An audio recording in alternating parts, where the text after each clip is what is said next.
Hello, আসসালামু আলাইকুম। Welcome back to my channel. আমি আজকে আবারও নতুন একটি রেসিপি আপনাদের সাথে শেয়ার করব। সেটি হলো মোমো ডিপিং সস, যেটি চিলি ওয়েল যে সসটি সেটা হচ্ছে আমি করব আজকে। সো এটার জন্য আমাদের যেটা লাগবে আমি তা হলো 2 টেবিল চামচ হচ্ছে চিলি ফ্লেক্স। এখানে আপনারা এরকম 2 টেবিল চামচ চিলি ফ্লেক্স নিয়ে নেবেন। আমাদের 1 চা চামচের মতো সাদা তিল লাগবে। এখানে 1 চা চামচ সমান করে এখানে লাল মরিচের গুঁড়াটা দিলে যেটা হবে সসটা দেখতে সুন্দর হবে।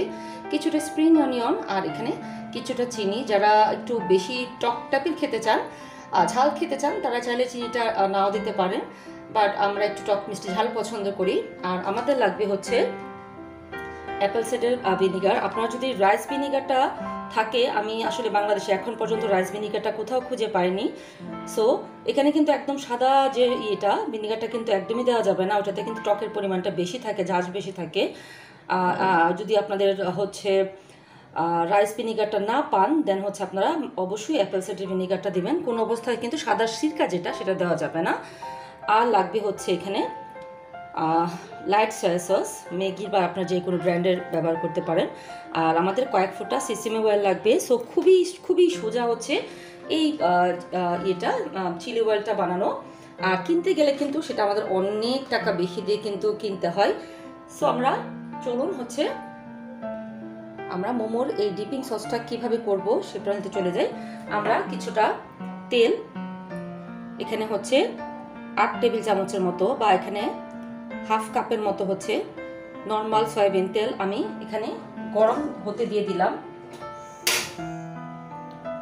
এখন আমাদের যেটা করতে হবে, এখানে আমরা 2 টেবিল চামচ চিলি ফ্লেক্স, লাল মরিচের গুঁড়া কালারের জন্য, এতে কালারটা খুব সুন্দর আসে, এন্ড দিয়ে দেব হচ্ছে সাদা সরিষা,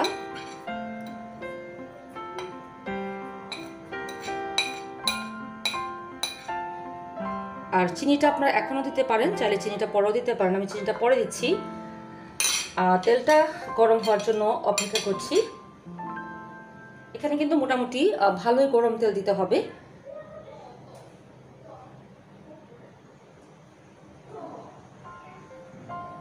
সো আমাদের তেলটা গরম হয়ে গিয়েছে। আমরা এখন গরম তেলটা হচ্ছে এখানে দিয়ে দিব। আপনারা দেখতে পাচ্ছেন একটা কালার, কিন্তু সুন্দর একটা কালার কিন্তু চলে আসবে।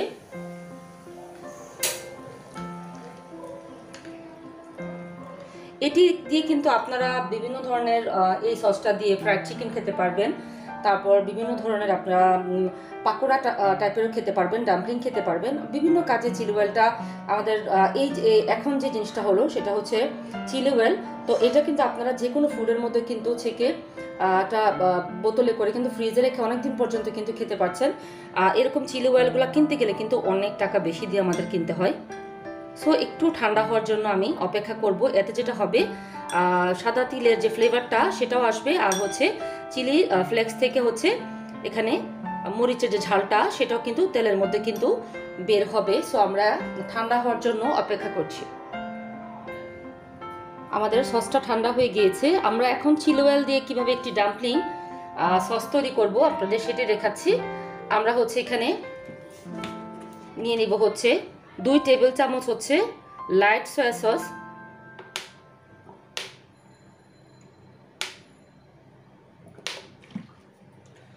2 টেবিল চামচ লাইট সয়া সস হচ্ছে আমাদের অ্যাপেল সাইডার ভিনিগার 1 টেবিল চামচ, আর এটার মধ্যে আমরা হচ্ছে অ্যাড করব হচ্ছে স্প্রিং অনিয়ন, আর আমি এখানে হাফ চা চামচের মতো চিনি দিয়ে দিচ্ছি, কারণ ভিনিগার দিলে কিন্তু একটু টক ভাব চলে আসে। আর আমাদের এটার মধ্যে হচ্ছে এখন অ্যাড করতে হবে, আপনারা যদি চান এটাকে ছেঁকে নিতে পারেন, বাট আমার কাছে এই টেস্টটাই বেশি ভালো লাগে। তো আপনারা হচ্ছে এটা ছেঁকে শুধু যদি চান, আপনারা কিন্তু শুধু তেলটা কিন্তু নিতে পারেন, কারণ ফ্লেভার এগুলো সব কিছু কিন্তু তেলের মধ্যে ঢুকে গেছে। সো এখানে হচ্ছে আমি 2 টেবিল চামচের মতো হচ্ছে চিলি অয়েলটা অ্যাড করব। বাকিটা হচ্ছে আপনারা ফ্রিজে ঠান্ডা করে একটা বয়ামের মধ্যে করে কিন্তু ওটা রেখে দিতে পারবেন। মোটামুটি কিন্তু অনেক দিন পর্যন্ত কিন্তু এটি খাওয়া যায়। সো আমি এটার সাথে হচ্ছে এখন কিছুটা সিসিমি অয়েল, কয়েক ফোঁটা, যারা সিসিমি অয়েলের ফ্লেভার পছন্দ করে না তারা কিন্তু চাইলে নাও দিতে পারেন। আমি এখানে জাস্ট কয়েকটা ফোঁটা সিসিমি অয়েল অ্যাড করলাম। আর এটাতে লবণ দেওয়ার কোনোই প্রয়োজন নেই, কারণ সয়া সসের মধ্যে কিন্তু প্রচুর পরিমাণ কিন্তু আমরা লবণের টেস্টটা পাই। সো খুব সহজে এরকম একটি মোমো ডিপিং সস কিন্তু আপনারা বাসায় তৈরি করতে পারছেন। আরও অনেক রকমের সস আছে, বাট আমার এই সসটা দিয়ে মোমো খেতে বেশি ভালো লাগে। সো করবেন, আমাকে ডেসক্রিপশন বক্সে অবশ্যই জানাবেন। Thank you so much, thanks for watching, আল্লাহ হাফেজ।